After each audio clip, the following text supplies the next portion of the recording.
नमस्कार विद्यार्थी भाइ बहिनीहरू, यहाँहरूलाई स्वागत छ हाम्रो कक्षा ब्याक टु क्लासमा। आज हामी यो एपिसोडमा विद्यार्थी भाइ बहिनीहरूसँग ग्रुप सी को प्रश्न नम्बर 27 मा 27 मा सोध्न सकिने ट्रान्सफर्मेसन म्याट्रिक्ससँग अन्तर सम्बन्धित नमुना प्रश्नहरूको बारेमा छलफल गर्न गइरहेका छौँ। विद्यार्थी भाइ बहिनीहरू, यहाँहरूसँग हामीले क्रमैसँग प्रश्न नम्बर 26 सम्मको छलफल गरिसकेका छौँ। अब हामीसँग केही एपिसोडमा यो सबै पाठहरूको सबै सम्भाव्य प्रश्नको हामीले हल गरिसक्नेछौँ। विद्यार्थी भाइ बहिनीहरूले हाम्रा प्रत्येक एपिसोडलाई खोजेर हेरिरहनु भएको छ भन्ने कुरामा हामीलाई विश्वास छ, किनभने हामीले प्रभावकारी ढङ्गले यहाँहरूले छोटो समयमा कसरी बढीभन्दा बढी अङ्क यो अतिरिक्त गणितमा बटुल्न सक्नुहुन्छ भन्ने कुरालाई ध्यानमा राखेर यो कक्षा सञ्चालन गरिरहेका छौँ। आज हामीले विद्यार्थी भाइ बहिनीहरूसँग ट्रान्सफर्मेसन म्याट्रिक्स युज गरेर ट्रान्सफर्मेसनका विभिन्न समस्याहरू कसरी हल गरिन्छ र यसैमा प्राय जसो सोधिराखेको ट्रान्सफर्मेसन युजिङ म्याट्रिक्समा हामीलाई सोधिराखेको 2x2 म्याट्रिक्स आइडेन्टिफाई गर्ने वा कुनै एउटा 2x2 म्याट्रिक्सले कुनै रेक्टेङ्गुलर म्याट्रिक्सलाई मल्टिप्लाई गर्दा त्यसको इमेजलाई पनि दिने र त्यहाँ अननोन एबीसीडीको भेल्यु पत्ता लगाउने खालका प्रश्नहरू सोधिने गर्दछ। त्यस्तै खालको प्रश्न नमुनाको रूपमा मैले बोर्डमा उतार गरेको छु। हामी यो बोर्डमा उतार गरिएको प्रश्नको बारेमा छलफल गरौँ। जस्तो यहाँहरूले देख्न सक्नुहुन्छ, if the matrix A 0 C -1 transform A rectangle, एउटा रेक्टेङ्गल दिएको छ, यसको भर्टिसेसलाई म्याट्रिक्स फर्ममा लेखेको छ र यो रेक्टेङ्गलको इमेज म्याट्रिक्स चाहिँ नि यदि यो म्याट्रिक्सले यसलाई ट्रान्सफर्म गर्यो भने यो बन्छ भनेको छ भने यो अननोन एबीसीडी को भेल्यु कसरी निकाल्ने भनेर सोधेको छ। सोलुसनमा यहाँहरूले लिन सक्नुहुन्छ, here given transformation matrix, given transformation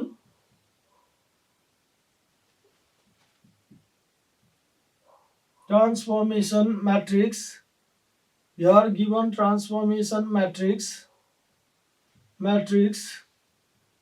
is के छ त 2x2 हामीलाई ट्रान्सफर्मेसन म्याट्रिक्स दिया A0 C -1 छ। अब given rectangular matrix, given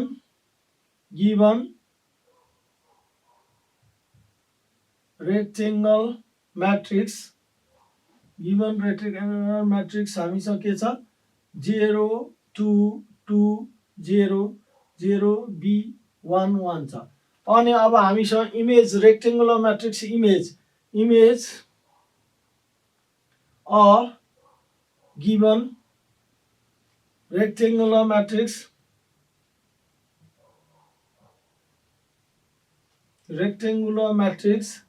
image of given rectangular matrix हामीसँग के छ हेर्नुहोस् त 0 2 2 0 देन 0 0 -1 D छ नि, छ कि छैन?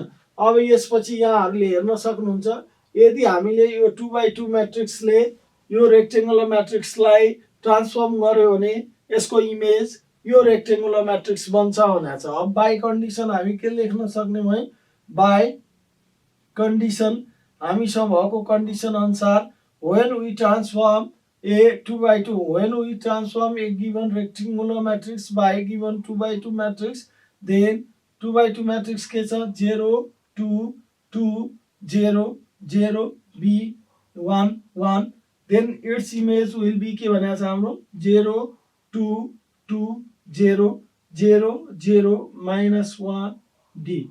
अब हेर्नु त हामीले यो 2x2 म्याट्रिक्सलाई मल्टिप्लाई गर्न यहाँहरूलाई थाहा छ नि, first row first colon first element हुन्छ A × 0 + 0 × 0। अब फर्स्ट रो सेकेन्ड कोलन त्यसै गर्नुभयो भने A × 2 + 0 × के भयो B।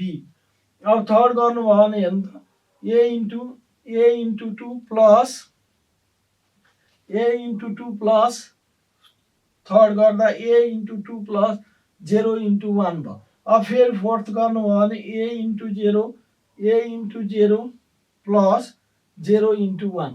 यहाँलाई म्याट्रिक्स मल्टिप्लिकेसन थाहा नै छ, इजिकल टु यहाँ के गर्न सक्नुहुन्छ, यहाँ दिएको 0 2 2 0 देन आफ्टर 0 0 -1 D यसरी राख्नुहोस्। अब सेकेन्डमा मैले गरे छैन हेर्नु त फर्स्टको गरेँ first row first colon multiplication बीचमा प्लस गर्दा फर्स्ट इलिमेन्ट आर यो 1 a इन्टु 0 प्लस 0 इन्टु 0 गरे फर्स्ट इलिमेन्ट भयो फर्स्ट रो सेकेन्ड कोलन गर्दा a into 2 plus 0 into b भयो यो सेकेन्ड इलिमेन्ट भयो फेरि फर्स्ट थर्ड गर्दा a into 2 plus 0 into 1 third element भयो फेरि फर्स्ट एन्ड फोर्थ गर्दा a इन्टु 0 प्लस 0 इन्टु के भयो 1 अब सेकेन्ड रो फर्स्ट कोलन हेर्नु त के हुन्छ c into 0 plus minus 1 into 0 ठिक छ सेकेन्ड गर्दा के हुने हो c into 2 plus b into minus 1 अब सेकेन्ड थर्ड गर्दा हेर्नु त के हुने हो c into 2 plus 1 into minus 1 into minus 1 अब c थर्ड फोर्थ गर्दा के भयो c into 0 plus c into 0 plus के भयो तपाईँको c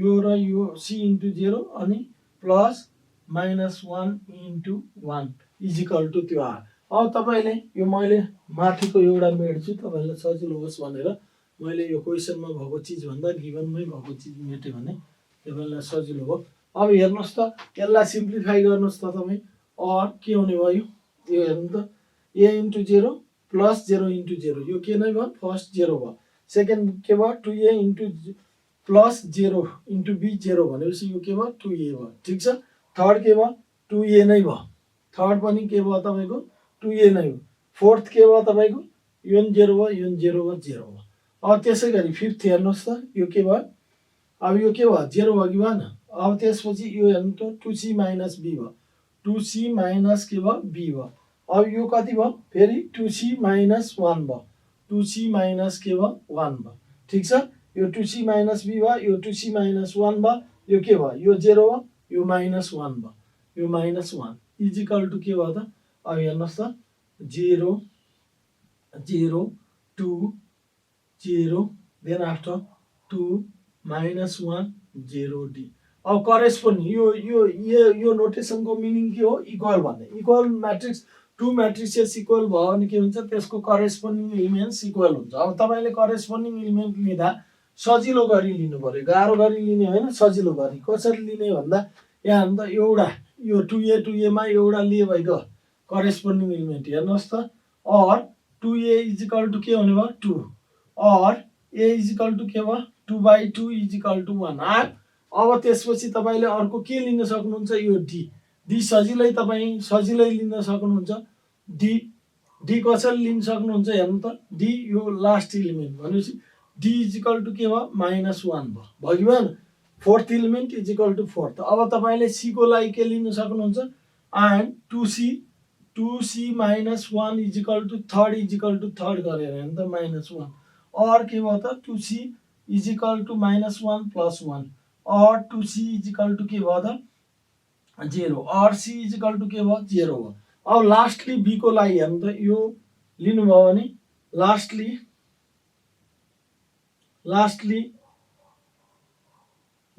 यहाँले 2c minus b equal to 0 भयो और यहाँले 2c इजिकल टु b लेख्न सक्नुभयो अब c को भेल्यु त छ 2 into 0 equal to b therefore b equal to के आयो 0 आयो ल हेर्नु त therefore what is the value of a equal to 1 what is the value of b equal to 0 what is the value of c equal to 0 and d equal to के भयो त d equal to -1 यसरी तपाईले के गर्नुभयो सजिलै using matrix ट्रान्सफर्मेसनमा हामीलाई 2/2 matrix दियो त्यसको रेक्टेंगुलर म्याट्रिक्स दिएको छ फेरि इमेज म्याट्रिक्स दिएको छ र अननोन फाइन्ड आउट गर भनेको छ भने जुन 2/2 म्याट्रिक्सले जुन म्याट्रिक्सलाई ट्रान्सफर्मेसन गर्ने हो त्यसलाई मल्टिप्लाई गर्नु पर्यो इजिकल टु त्यसको इमेज म्याट्रिक्स लेख्नु पर्यो then after by solving matrix मेथडबाट हामीले अननोनको भ्यालु निकाल्नु पर्यो यहाँहरूले पक्कै यो कुरोलाई बुझ्नु भएको छ यहाँहरूले थप अभ्यासका लागि यस्तै प्रश्नहरू खोजेर धेरैभन्दा धेरै प्रश्नहरूको समाधान गर्ने र यसबाट केही समस्या भयो भने यहाँहरूले फेरि हामीसँग सम्पर्क गर्ने हामी यहाँहरूलाई हाम्रो YouTube channel on TV Nepal र हाम्रो वेबसाइट ontvnepal.com बाट यहाँहरूका कुनै पनि समस्या जिज्ञासाहरू मेटाइहाल्नेछौँ अब हामी अर्को एउटा नमुना प्रश्न यसैसँग अन्तर सम्बन्धित गरेर यो एपिसोडलाई टुङ्गाउँछौँ विद्यार्थी भाइ बहिनीहरू हेर्नुहोस् बोर्डमा हामी अर्को प्रश्न नमुना प्रश्न यहाँहरूलाई देखाउन गइरहेका छौँ। Find the 2x2 matrix 2x2 matrix which transforms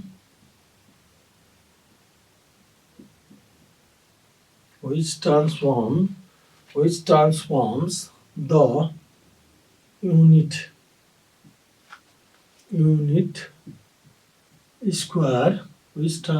unit square into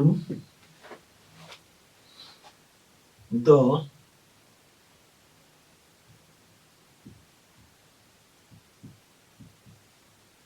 parallelogram 0 0 3 0 4 1 1 1। अब विद्यार्थी भाइ बहिनीहरू यहाँहरूले देख्न सक्नुहुन्छ हामीले बोर्डमा एउटा प्रश्न लेखेका छौँ जुन चाहिँ नि तपाईहरुलाई प्राय जाँचमा सोधिराखेको प्रश्न अन्तर्गतै पर्छ। Find 2x2 matrix which transform a unit square into a parallelogram. हामीलाई के भनेको छ एउटा त्यस्तो 2x2 मैट्रिक्स निकाल्नुहोस् जसले युनिट स्क्वायर मैट्रिक्सलाई यो प्यारालोग्राममा ट्रान्सफर गर्छ भनेको यो इमेज बनाउँछ भनेपछि यहाँहरूलाई यहाँको विषय शिक्षकले पढाउनै भएको छ। सोलुसनमा यहाँले के गर्नु पर्यो late A B C D be the required transformation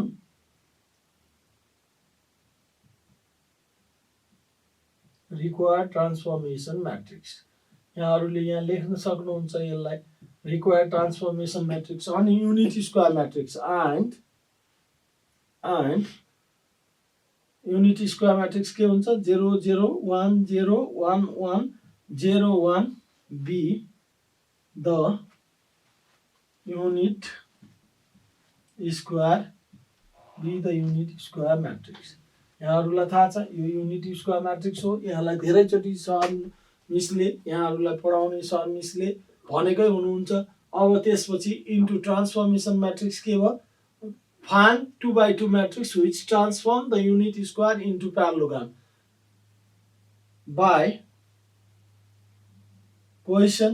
अब यहाँले यहाँ देख्न सक्नुहुन्छ हामीलाई के भनेको छ if we multiply the given transformation matrix 2x2 matrix if a 2x2 matrix transform unit square we should multiply unit square matrix by 2x2 matrix। if we do so यदि हामीले यो 2x2 रिक्वायर्ड 2x2 मैट्रिक्सले transformation unit square मैट्रिक्सलाई transform गर्यो भने यसले के बनाउँछ रे प्यारालोग्राम बनाउँछ रे। कस्तो प्यारालोग्राम whose vertices is 0 0 3 0 4 1 1 1 भएको। अब हेर्नुहोस् त अब अघि नै मैले तपाईलाई गरेर देखाए चाहिँ फर्स्ट रोले फर्स्ट कोलमलाई मल्टिप्लाई गर्नुहोस् त के हुने भयो a into 0 plus b into 0 यो फर्स्ट एलिमेन्ट भयो। फर्स्ट रोले सेकेन्डलाई गर्नुहोस् त के हुने भयो a into 1 plus b into 0 ठीक छ। फर्स्टले थर्डलाई गर्नुहोस् त a into 1 plus b into के भयो 1। अब फर्स्टले फोर्थलाई गर्नुहोस् त के हुने भयो a into 0 plus b into 1। अब यो त तपाई क्लोज गर्न सक्नुहुन्छ। अब सेकेन्डले त्यसै गरी गर्नुहोस् त c into 0 plus d into 0 भयो। फेरि सेकेन्डले सेकेन्ड रोलाई गर्दा c into 1 plus d into 0 भयो। सेकेन्डले थर्डलाई गर्दा के भयो c into 1 plus d into 1 भयो। अब त्यसै गरी सेकेन्डले फोर्थलाई गर्दा के भयो c into 0 plus d into 1। यहाँले सजिलै देख्न सक्नुहुन्छ हेर्नुहोस् त 0 0 3 0 4 1 1 1। ल यसलाई क्लोज गर्नुहोस् और अब यसलाई सिम्प्लिफाई गर्दा यहाँले के पाउने हुनुभयो त यो 0 into a into 0 0 0 plus 0 0 first element 0 भयो। फेरि अब यो हेर्नु त c into 0 plus d into 0 यो सेकेन्ड एलिमेन्ट 0 भयो। अब यहाँ हेर्नु त a into 1 a plus b into 0 0 0 plus a भयो। यहाँ c into 1 plus d into 0 के हुने भयो c हुने भयो। अब त्यसपछि हेर्नु त यो a into 1 a plus b अब त्यसपछि यो के हुने भयो c plus d। त्यसै गरी यहाँले हेर्नुभयो भने a into 0 0 plus b into 1 b, यसै गरी c into 0 0 plus d into 1 d।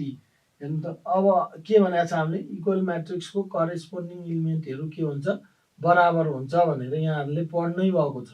यहाँलाई यहाँको विषय शिक्षकले धेरैचोटि यो कुरो पढाउनु भएको छ। अब हामी हेरौँ त a11 a12 a13 a14 a21 a22 a23 a24। अब यसै गरी a11 a12 a13 a14 a21 a22 a23 a24 यसरी सपोज गर्ने हो भने यो ए बस्ने प्लेसमा के बस्नु पर्यो त 3। यो इक्वल हुनु पर्यो कि परेन करेस्पोन्डिङ इलिमेन्ट। बी सके इक्वल हुनु पर्यो 1, सी सके इक्वल हुनु पर्यो सेकेन्डमा 0, डी सके इक्वल हुनु पर्यो 1। देयरफोर दिस इम्प्लाइज, म यो तपाईलाई देख्न सजिलो होस् भनेर मैले यही माथि नै मेटेर लेखेँ। यहाँ माथि मेटेर लेख्दा हेर्नुहोस् त what is the value of a is equal to this implies गरेर लेख्न सक्नुहुन्छ तपाईँ।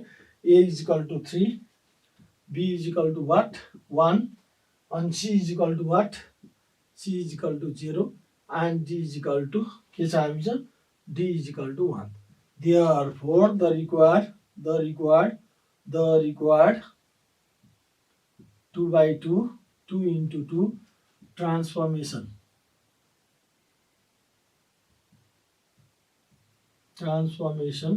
matrix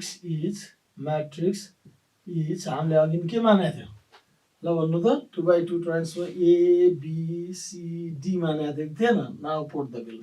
what is the value of a? कति छ हामीसँग 3, बी को भ्यालु कति छ 1 छ, सी कति छ 0 छ, डी कति छ हामीसँग यहाँ हेरौँ है।